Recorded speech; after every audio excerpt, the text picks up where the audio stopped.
Closure. Now, Closure was a song that you were really excited to release for a long time. It was in the works forever. Yeah, and you were really excited about it. It's almost like as it got closer to being released, it didn't seem as exciting to you, or? Yeah, I mean, I was still excited for Closure release. The more like time had gone by with it, the more, number one, I was dealing with anxiety like on my own.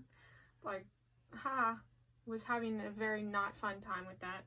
Still like not having a fun time with that right now, but like it was worse like when it was about to be released. I think Closure is the most like the closest to pop that any of my songs are, like in terms of like structure of song, like repetition of words, whatever.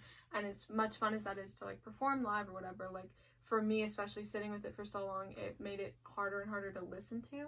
And I still really love like the message of Closure, and it was at the time of writing especially a song that I like really desperately like needed to write, because it was one of the few angry songs that I had ever written. Closure was a song that I was really, really excited about, and then as it was about to come out, I was dealing with like personal things where I was like, I don't give a shit about anything that's happening right now because I feel paralyzed by my anxiety. I still really stand by it as like a piece of work, but it's something that I was just like, I feel like at the time I was like, oh, I feel like my time to talk about this is now past, which I'm actually really excited to like get to talk about now, because at the time I was just like, I don't care.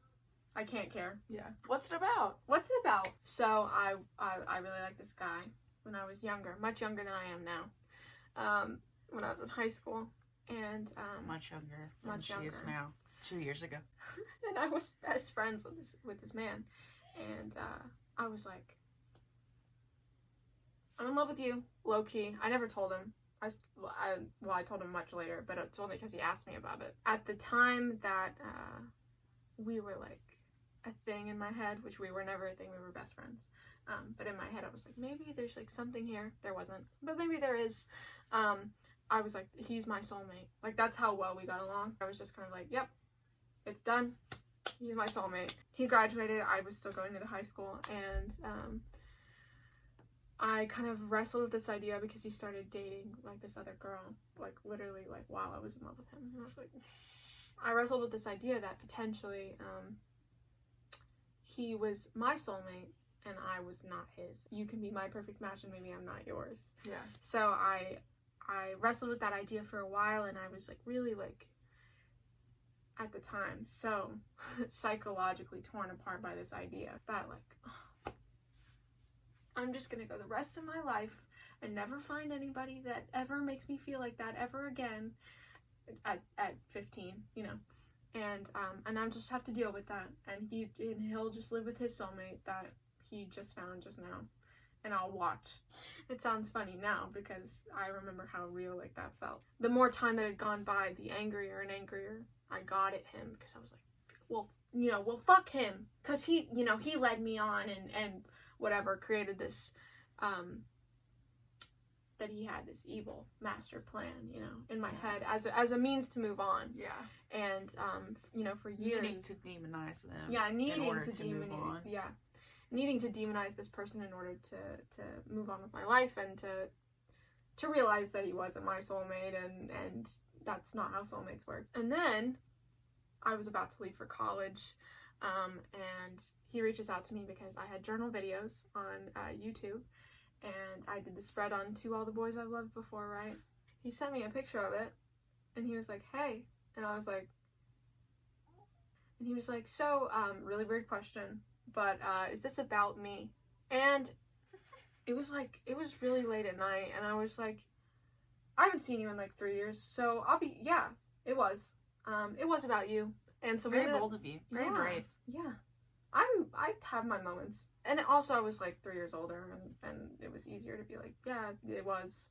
That's how I felt at the time, you know. We basically had this conversation where he like apologized for some of the things that he had said and had done, and said, you know, like, oh, I didn't know how you felt. I wasn't aware that I was hurting you at the time, and I have a lot of regrets about like that part of my life anyway, and about, you know, the way things turned out, quote unquote. Right. And I kind of had this realization where I was like, I can't demonize you anymore. It made me realize that, you know, all I had wanted at the time, that I was wrestling with this, you know, concept that he was my soulmate and I wasn't his, was him to just say that he was sorry. You know, like, just say you're sorry that, like, I'm gonna have to live the rest of my life knowing that you're my soulmate and I'm not yours. And then he said he was sorry, and I was like, not like too little too late, because it did mean something. I was thankful that he like acknowledged that there were parts of it that he could have done differently and should have done differently, because I was young and whatever. Yeah. There was another part of it that was like, I wish he would have just never spoken to me again, maybe. And I would never say that, you know, and never be like, actually, can we never speak ever again? But there was a part of me after it that was like, I think I would have gotten more closure by being able to demonize you than actually having to acknowledge that you're real and you have regrets the same way that I do. So then I wrote Closure, which was this angry song of like a mix of Soulmate AU, you know, and angry. You're sorry doesn't mean anything, even though like it did. It was just a cathartic piece of work, I guess. Yeah,